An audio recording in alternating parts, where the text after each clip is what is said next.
go. It should be doing that now. Hi, everyone. We are recording just a little bit late, but we are going to continue with the event. So I will repeat the question that I just asked, and that is, what kind of sustainability projects or efforts did you help with during your time at CMU? And we're going to hear from Adam and Morgan.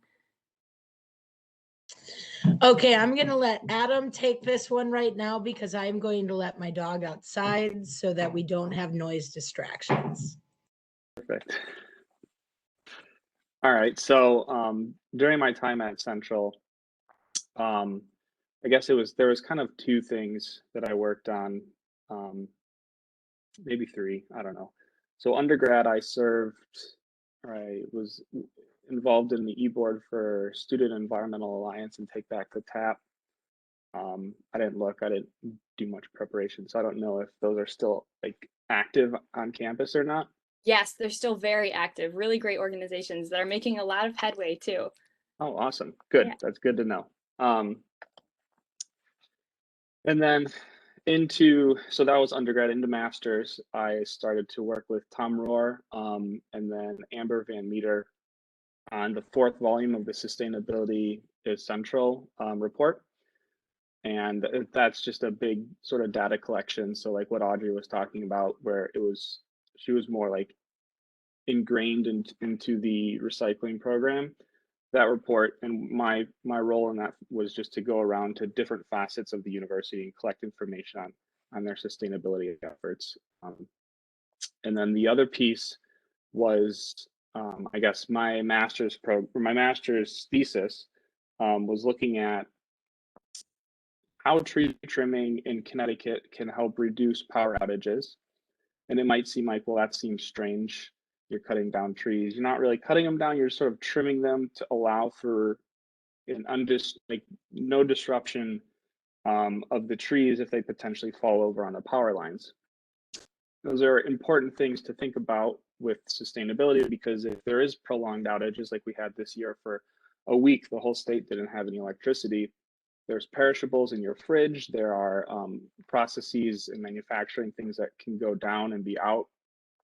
And all of that stuff has carbon linked to it. And so if it's just going to go to waste and be unused, it's just, carbon and resources that are just going to get thrown away and not used, which is just wasteful. So researching and understanding how we can better those grids and make them more resilient, is important to sustainability and those efforts in making things, I guess, more efficient and more reliable. Awesome. I think that's a great example of just, there's so many different facets of sustainability that we might not think about, but that are really important to consider. And it's great to hear, Adam, that you were part of C and Take Back the Tap. And then Audrie, you said you worked for facilities management, which is where I work. And that's kind of how I got to put on this event. So that's really cool. Yes, I think it's so valid to hear what everybody's been doing thus far. And Adam, I love that very specific outlet, because what makes sustainability such an amazing concept, and one that's so far reaching if we allow it to be, is letting it hit into every facet of working America, working systems across the world. And something as seemingly as specific as tree trimming has a huge ecological impact. It has a huge economical impact, and it also has a social impact. When I was growing up, we had a tree company come into our backyard, and we had old growth oak trees in our backyard. Some of the only ones in the Lower Peninsula. It was a beautiful area. And instead of trimming them, they flatlined them. They cut them down. And that was this huge impact on me when I was a kid and in that area. So it just goes to show you how much is involved in this ideology that we call sustainability, which I guess leads into my time at Central Michigan University has been vast, and the programs that I've been a part of have also been vast.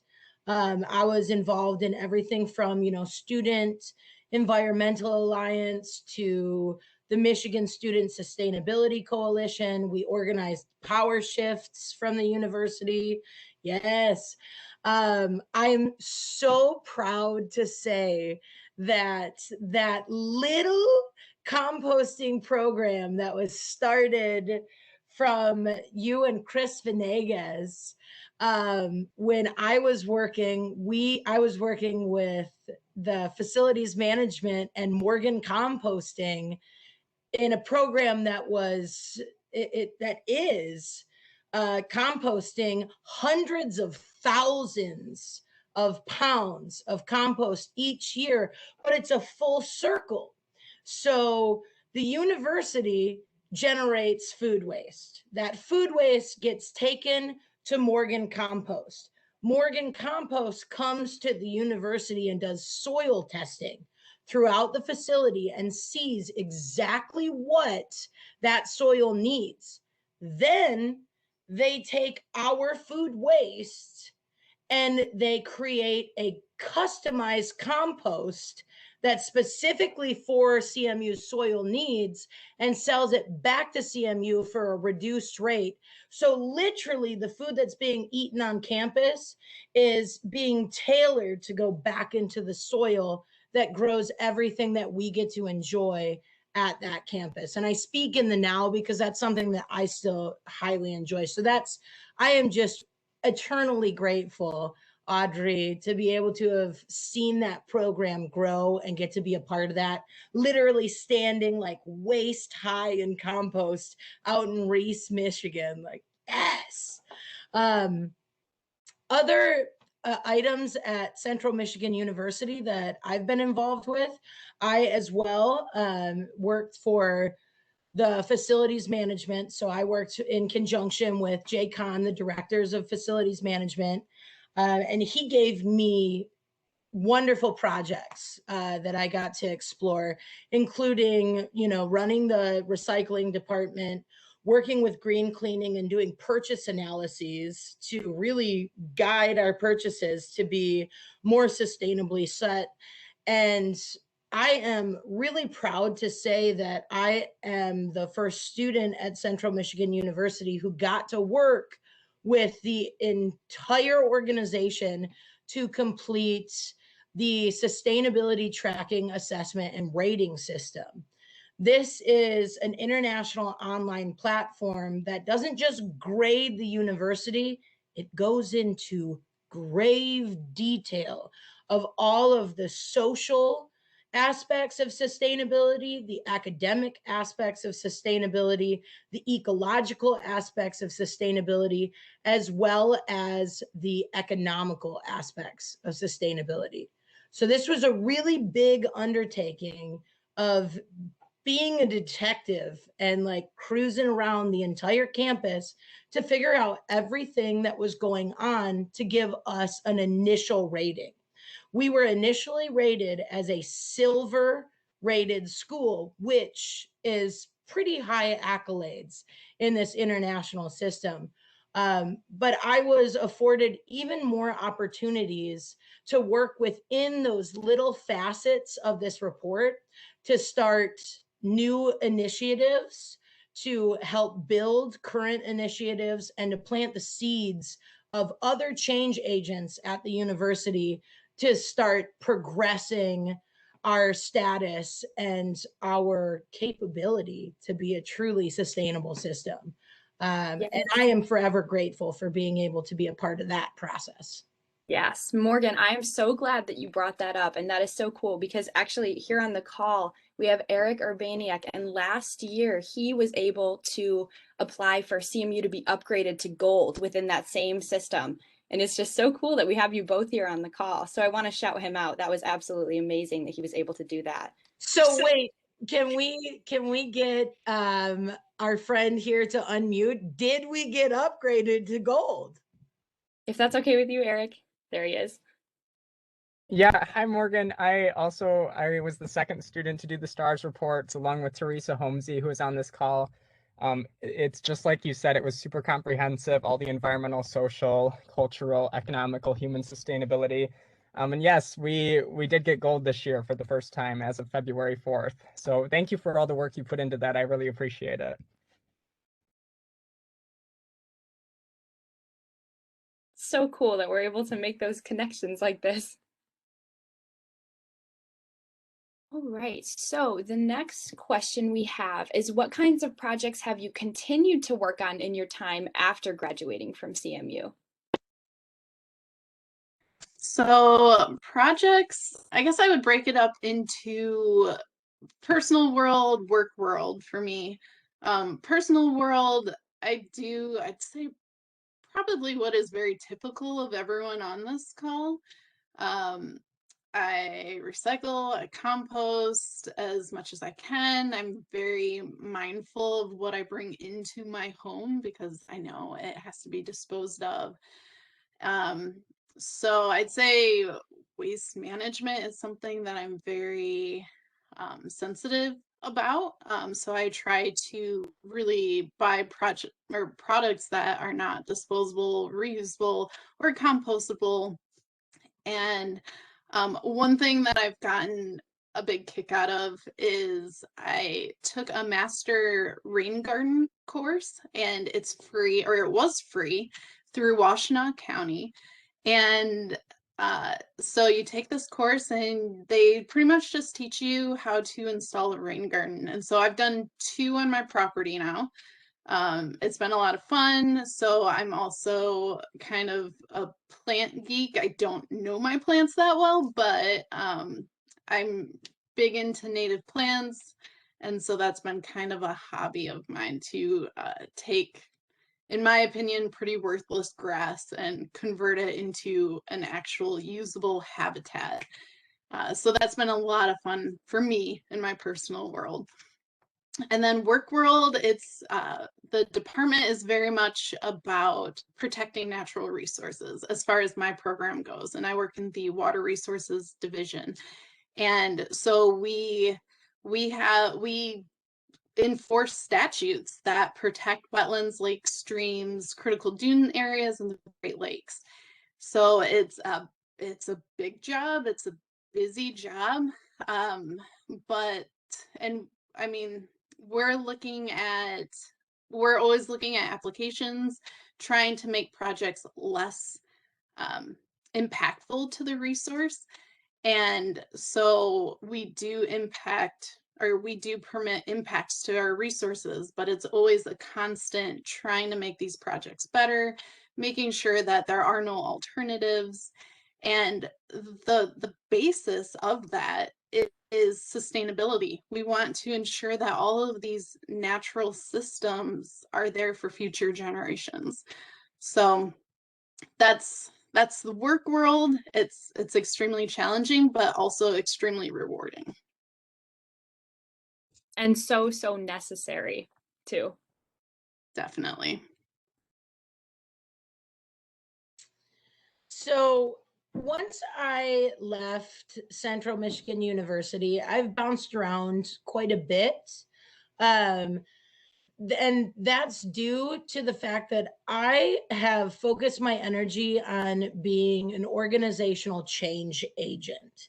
So I define my profession essentially as strategic planning and change implementation within different companies, within different organizations, et cetera. So I have had the opportunity to work with the state of Colorado, working with YMCA, creating outdoor environmental education after school programs for children. I have had the opportunity to work with the federal government, with the United States Forest Service, doing sustainable management of ATV trails in the Shoshone National Forest around Lander, Wyoming.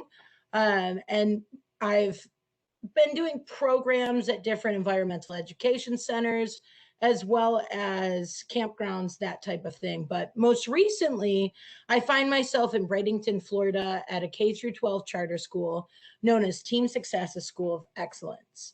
Now, this school has a lot of challenges that it faces. It's a 100% free and reduced lunch environment. There are students from, I want to say it's 77 or 78% English as a second language at this point, and people who face economic hardships. So normally when you interact with an at-risk environment like that, you are in an environment where it is predisposed for people to have learned hopelessness, or people to fall into this paradigm of I have to make ends meet for myself, for my family. So they're on that lower hierarchy of needs. That's where they're at. What I do at this school, I create curriculum for right now K through 5, but I focused K through 12. I create a curriculum that encourages students to get the basic science principles that they need to pass a grade. But interlaced within that, within those basic science principles, there are endless opportunities to inspire students to see a shared vision about sustainability, then realize that there's a call to action, and then give them the tools to actualize that potential. So I really take a STEM approach, which is science, technology, engineering, and mathematics.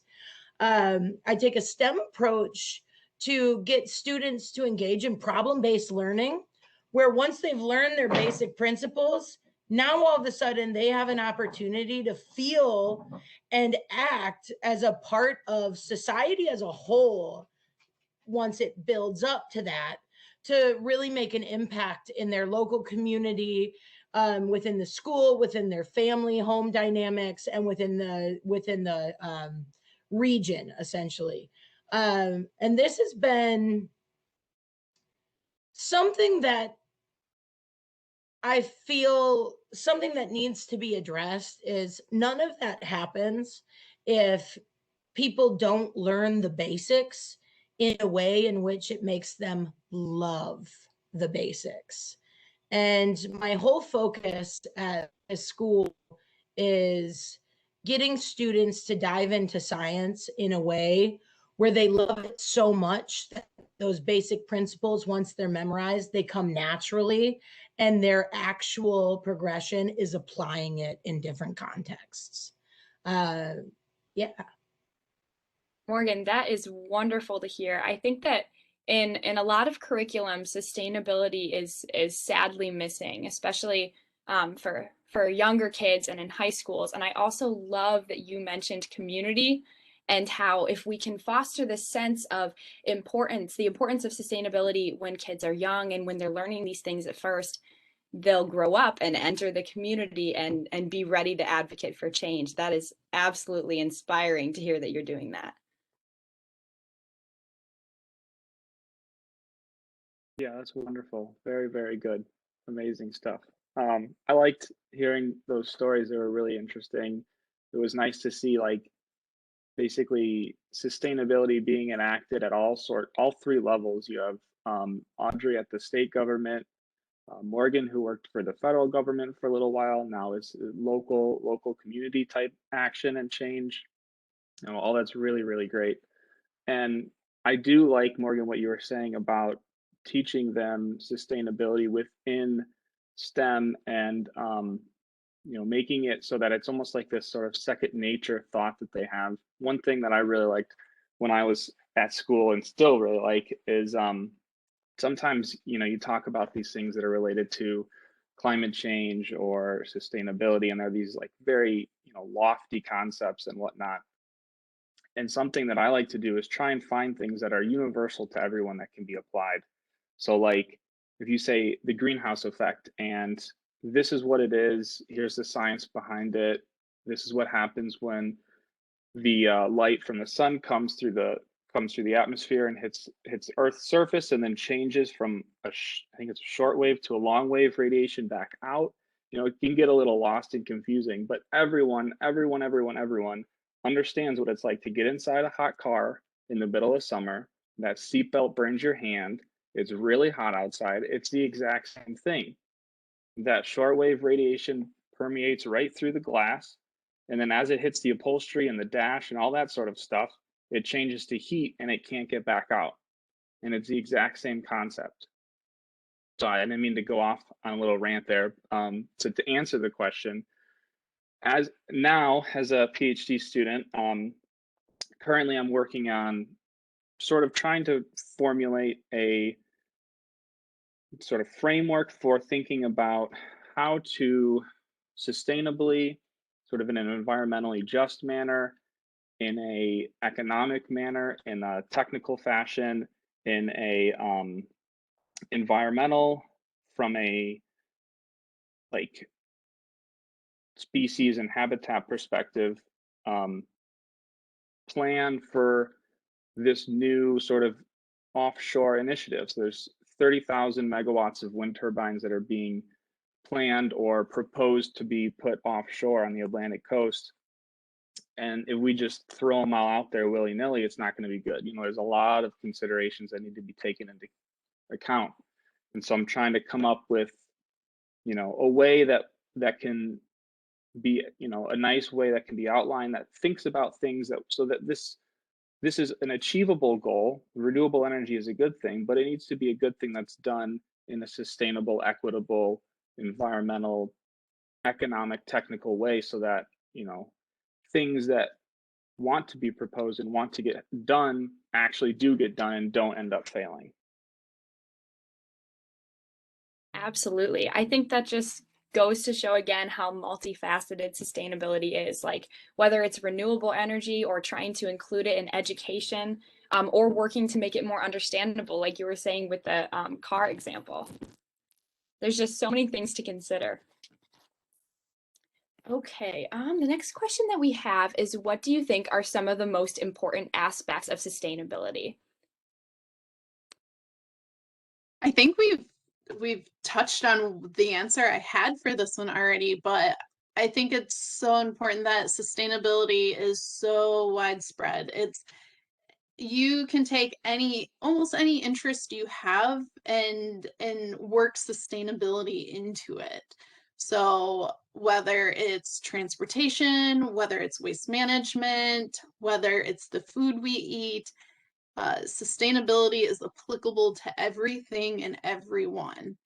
And so it's a matter of living an authentic life for me personally, and I think for everyone who's really interested in this topic and being more environmentally friendly.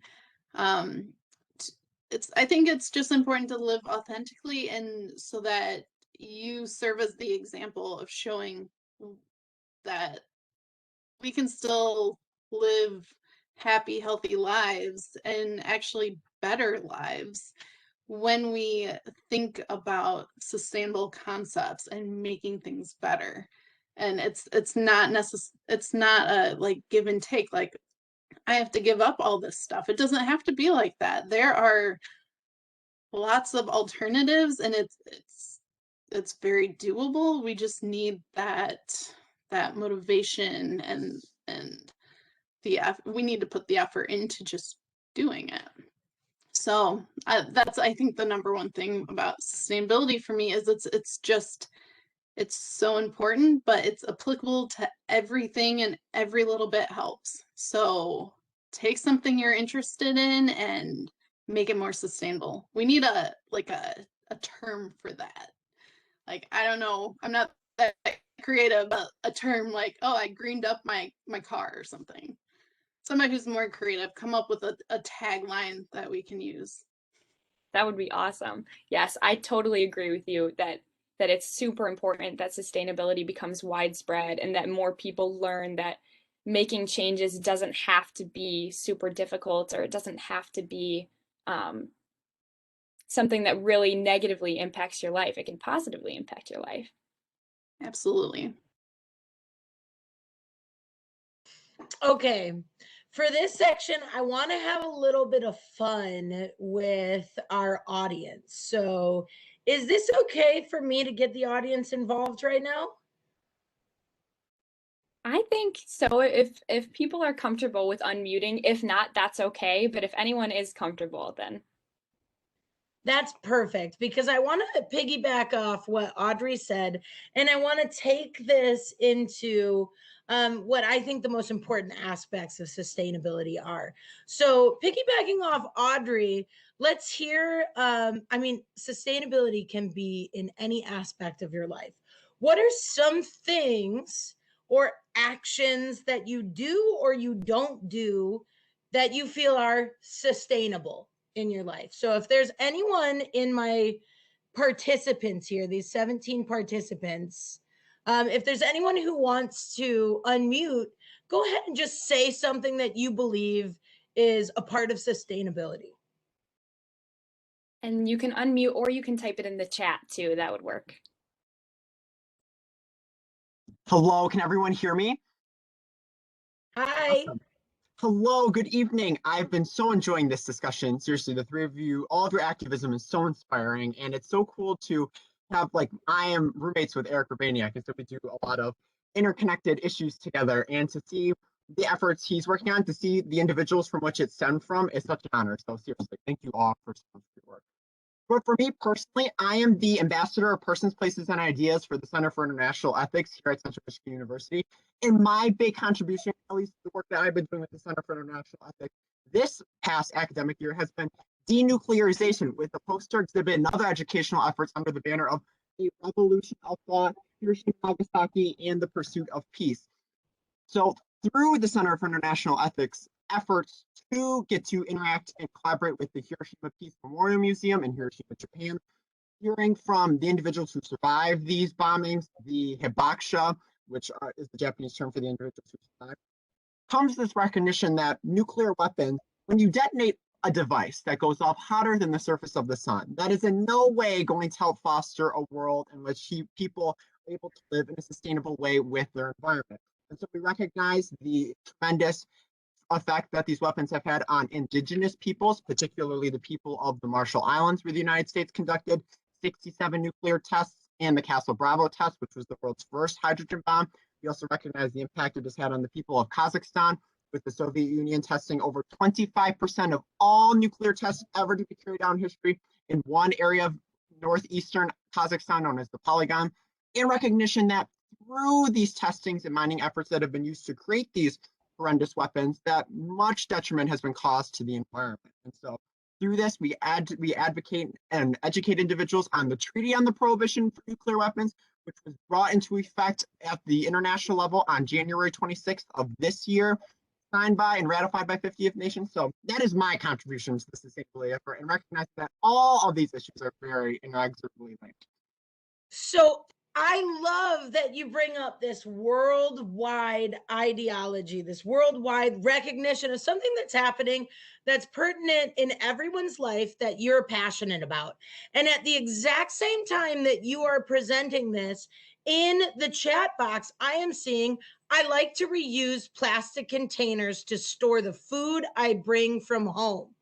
You see how this paradigm might see one as lesser or one as more? What's so amazing to me is that everyone has a passion. Everyone has an outlet of things that they do that they feel good about, or things that they are a part of where the cause they feel good about communicating that. And I think that the most important thing about sustainability is finding your outlet. And these are two wonderfully posed examples to prove the point that your outlet can honestly be anything. If you want to live your life and practice the world of sustainability and find new ways to do that, absolutely. If your world of sustainability means more vocal or communicating, if you're action oriented, if you are community oriented, if you're outdoor oriented, if you're educationally oriented, if you're business oriented, if you're facilities management oriented, project resource management, all of these different words that I'm saying are all just facets of sustainability, and they're all outlets that you can take and roll with in your life. And the basis of sustainability means something that takes care of itself, something that is not going to be burned out, something that can be enjoyed for generations to come. And if you are involved in something that you genuinely love, genuinely care about, and it's a part of you, that is the definition of sustainability. So you roll with it. Morgan, I love that you said that, because Eric and Teresa hosted a panel a couple hours ago where Jay was there, the director of FM Now, and he was talking about how one of the most important things you can do with sustainability and the most effective things is to just pick a passion and follow it and see what you can do to make that more sustainable. And so that's so amazing that you said something really similar. And I think that really hit me earlier, is we can incorporate sustainability into anything as long as we're passionate about it, and we're going to make change if we can do that. Thank you. And then Adam, how about you for facets of sustainability that you think are important? Yeah, I think a lot of it was covered. I think there was a lot of good information that was shared and insights. I don't know how much I can add to that, because there was a lot. I think personally myself, I like to reuse plastic containers for food. Try and reuse as many things as I can, limit where I'm driving, be intentional about where I'm driving if I am going to drive somewhere, and be aware of, is it worth going there for that, or can it be pushed off to be conglomerated or aggregated with another task or thing that's going to be in a similar area. And just being sort of like a conscious consumer of things that we as humans need as just to live, but think about where they're coming from. Could they be bought somewhere else? Could they be from a different type of manufacturer or a different company that prides themselves on those same ideologies that you share, so that you're helping them out so that they can grow and then also influence other people as well. And definitely finding your passion about what it is that you care about and implementing that in a sustainable fashion is very, very important. Yes, Adam, I love that you mentioned living intentional and being intentional in the choices that you make. I think that's a huge part of like personal sustainability on a small level. If we all are being intentional in the choices we make, and I know Audrey, you had mentioned that earlier in the panel too, it makes a huge difference if we just think before we consume. That's awesome. And then our last question is, what advice do you have for students who are looking to become more involved with sustainability at CMU, or who are looking to pursue a career in sustainability? And we've kind of already touched on this with the passions, but just if you have anything else to say in that regard, that would be great. Yeah, so I guess my advice is kind of worked into the question already, but it truly is getting involved. I look at Central as Central has is a special place to me. I had such a good time at Central, but it truly was a springboard into my career, as college should be. But I think what helped me get to where I am and where I wanted to be was the involvement at Central. So I was in a lot of student groups. I worked on campus. I did an internship off of campus for the environmental studies program. And all of those things were on my resume. So when I was applying for jobs, and I had it all there, but one of the pieces of advice I got from, I think it was the Career Center at Central, was try to put as many details and numbers and facts in your resume. So when I went out into the real world, my resume said I helped start a compost program that composted 8,000 pounds of food in the first year, which that's nothing now for the compost I program. was going to Yeah. say that. I'm so excited it grew and grew. So my big advice is take advantage of the opportunities you have. Morgan mentioned PowerShift. I think we went to PowerShift 2 years in a row. I think 3. Okay, so maybe you went 3. I think I went 2. But that was an opportunity to go to DC. Okay. Yeah. So that was a really unique opportunity that those opportunities are sometimes harder to come by in the adult real world, blah, blah, blah. But when you're in college, you have a lot of opportunities. So really take advantage of what's there, what all the groups are doing, how you can get involved, how you can help, and what movements you can get involved in. So that hopefully in 10 years, you're on a panel and you can say, I started this, and the students are like, hey, that's cool. So that's my big advice for what you can do now. And I just want to do a plug for JCon because, and Lindsey, you can tell them I said this, but I don't forget about references, don't forget about networking, because for me personally, when I got out of the state, which isn't the same job I have now or the same program, I kind of asked, like, what was it that put me ahead? And the response was, well, you did really good in the interview. So, okay, that's normal. But you were neck and neck with another person. And they said what put me over to get the job was the fact that my references were way better than the other person. And Jay was one of my references. So when you're at school, be involved, but also try to make those connections, try to have that connection with somebody that will really go to bat for you. Because for me personally, that made all the difference for me getting that first position at the state. I think that Jay would be really happy to hear that.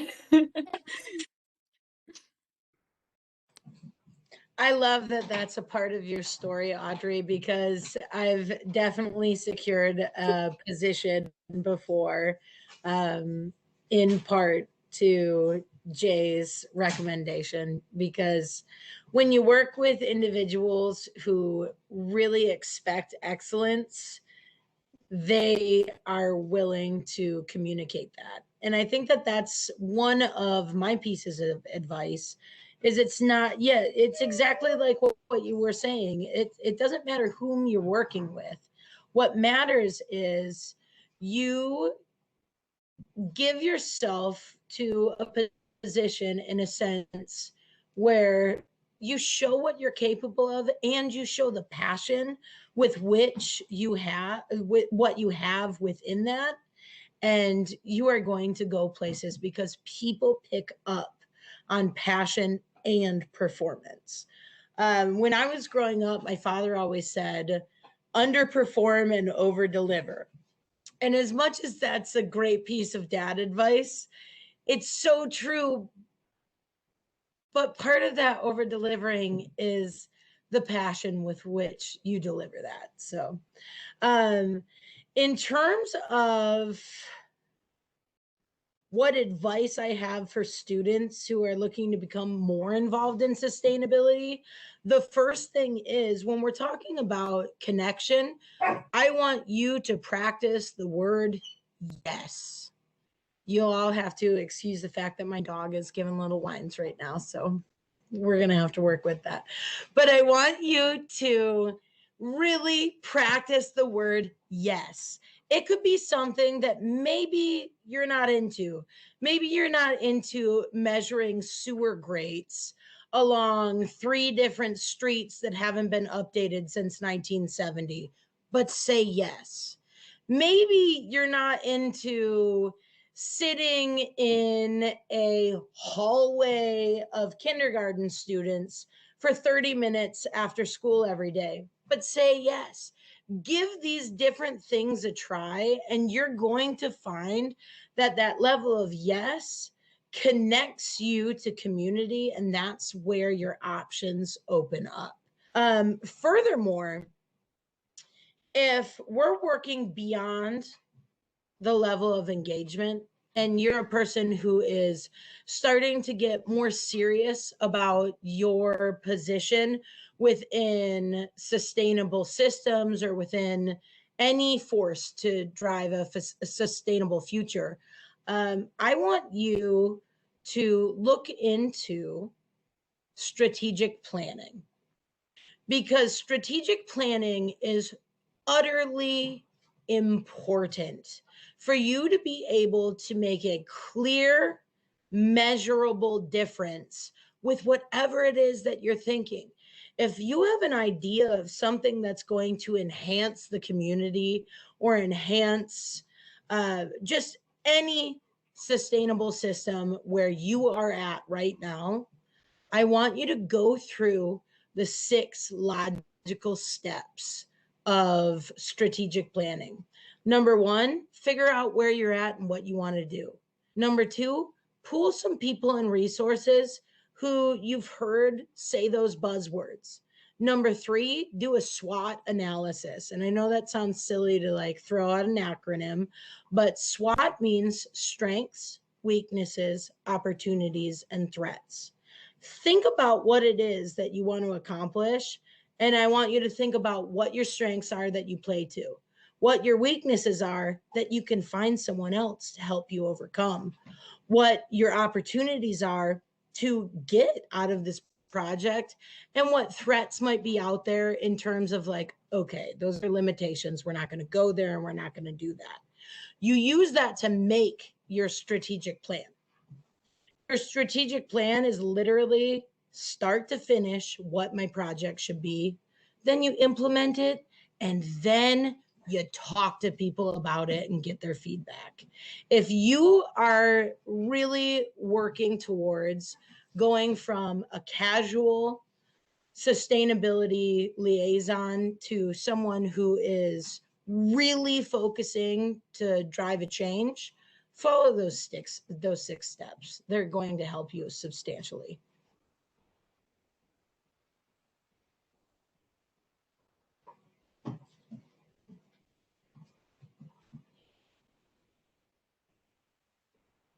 Yeah, I think that was great, Morgan and Audrie.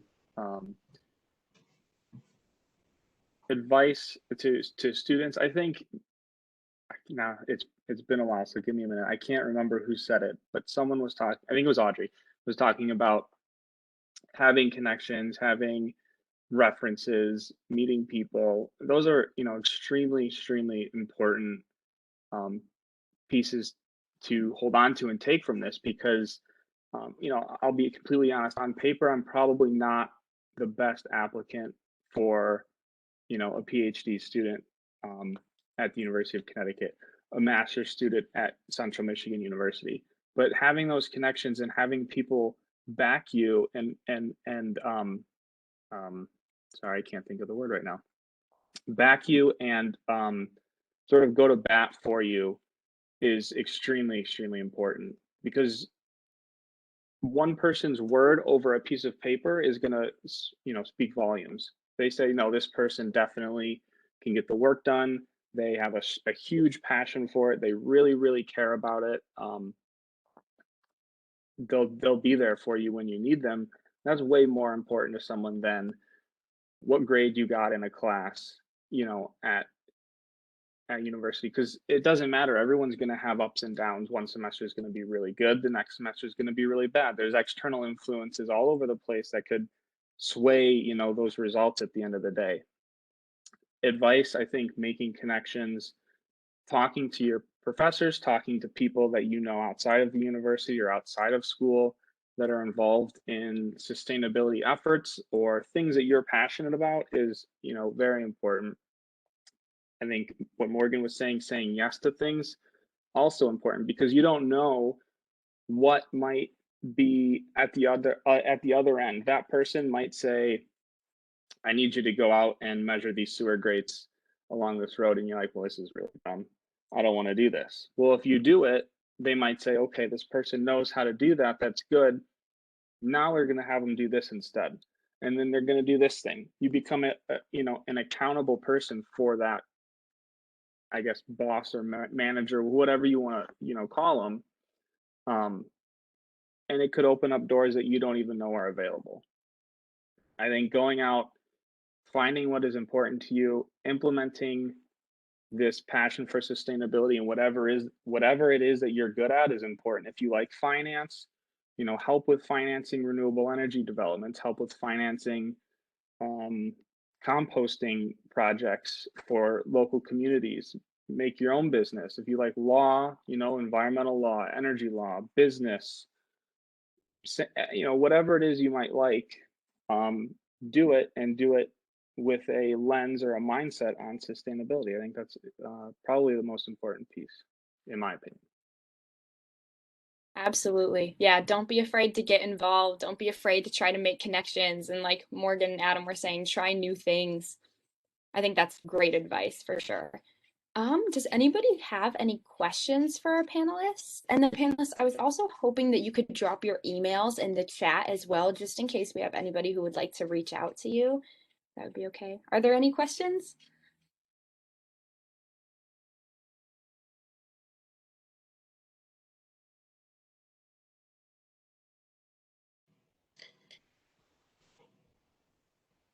I would love to hear questions from people who would like to unmute or put in the chat box. I see all three emails are there too as well. And then we're going to be posting this recording on the Central Sustainability website in case you want to come back and look at it. And yeah, we'll wait just a minute or two to see if anyone has any questions that they want to type in the chat. Yeah, I have a question. Awesome. I'm Teresa. I work with Eric and I work with Lindsey. I work with Lindsey out of FM, and then I work with Eric for the Office for Institutional Diversity, Equity, and Inclusion. And we're kind of the first like institutional supported sustainability team. So like trying to actually like make sustainability part of the institution in a sense where like something that's like more reliable with programming, events, incorporating it into the education. That was definitely thanks to STARS and just seeing where we were, missing out on certain things. So like academics, incorporating sustainability more into the institution. And it's obviously not very easy because sometimes those efforts are not always supported. And it's really hard to institutionalize something like sustainability because it's currently not really like that centralized at the university. So I was wondering if you would have any specific advice on that, trying to get, CMU to prioritize it more so. Hi, Teresa. Thank you so much for that question. I think one of the biggest things that you can focus on right now during your journey is in terms of centralizing sustainability at the university. I want you to work from the ground up.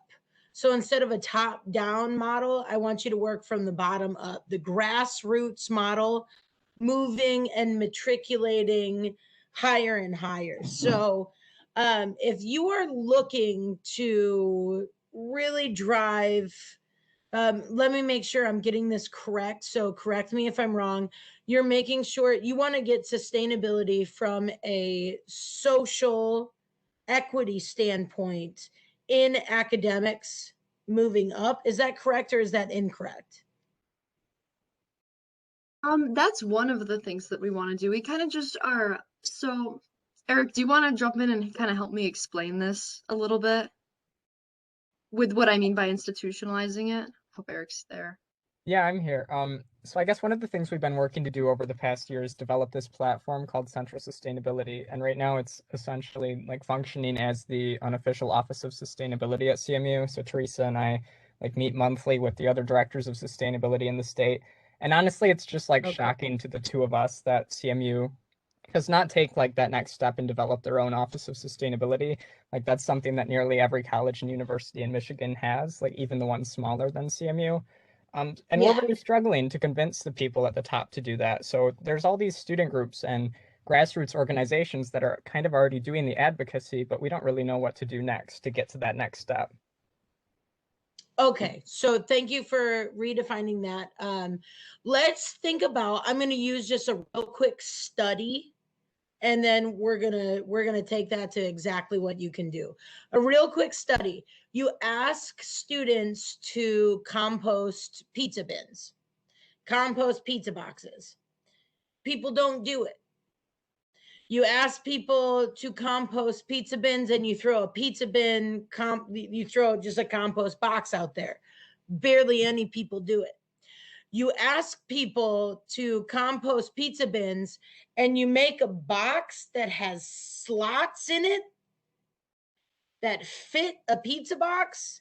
And sometimes people will put a little bell at the backside, so when you push it in, it goes ring, like a literal bicycle bell. And all of a sudden, people do it.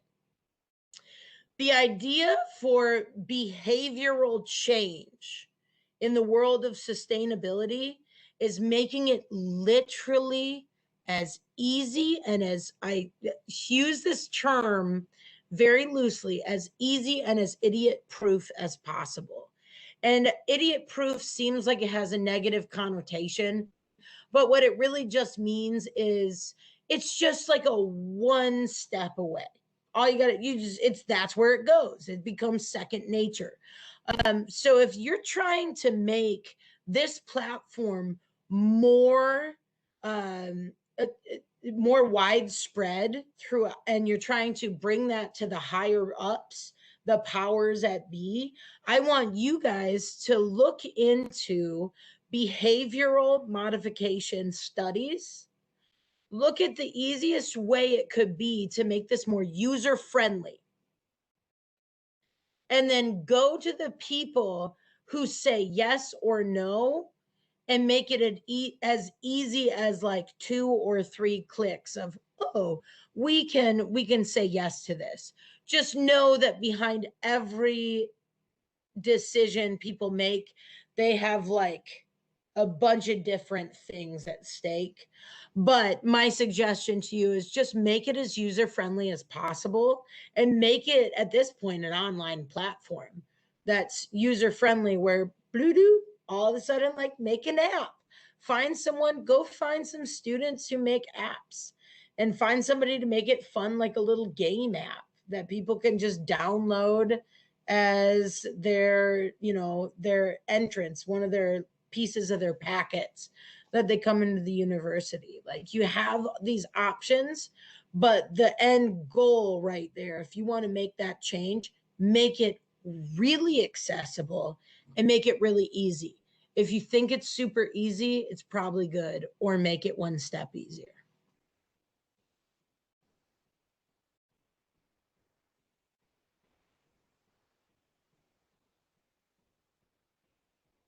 Yeah, I think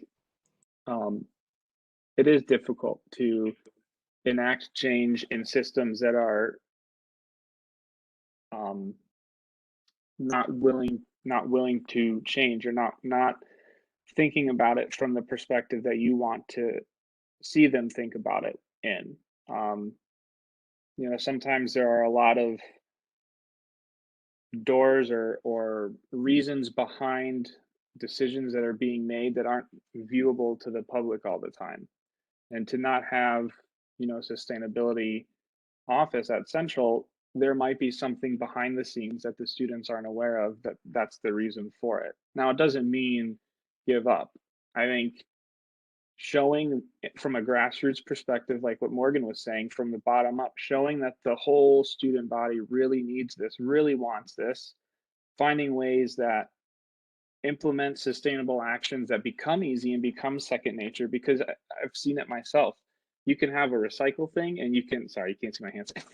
You can have a recycle thing, and you can have a trash bin, and people will just throw stuff in the trash, throw stuff in the trash. It's right there in front of your face. You know what you're supposed to do, but they just won't do it. And so it takes a long time. It'll take a while. If there is an irresistibility to change at a level that will make the change. But it doesn't mean that these grassroots efforts, these student coalitions or student bodies to go out and fight and do things to help show that it is important to the student body.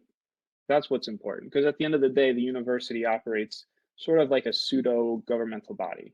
The students are sort of the constituents, and then all of the people in, I think it's Warner Hall, right, are sort of like the elected officials, although you didn't really elect them. But if they see that it's important to the students, then they're going to do it, or at least find a way to try to make it happen.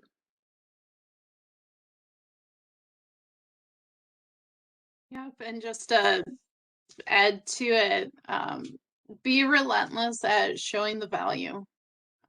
So that's already been kind of touched on, but just continue to document what you're accomplishing and where you can go, and the value that that offers Central.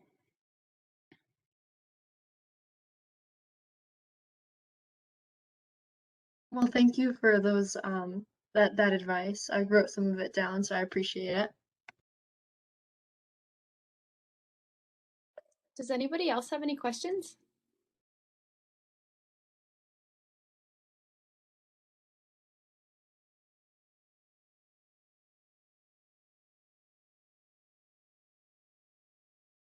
All right, I think we can probably wrap it up. And thank you so much, panelists, for being here. This was absolutely amazing. I am so happy we got the chance to speak with you all.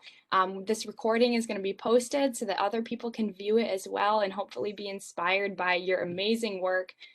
Thank you so much for everyone who attended as well. And I hope you all have a wonderful night. Thank you for the invitation. Of course.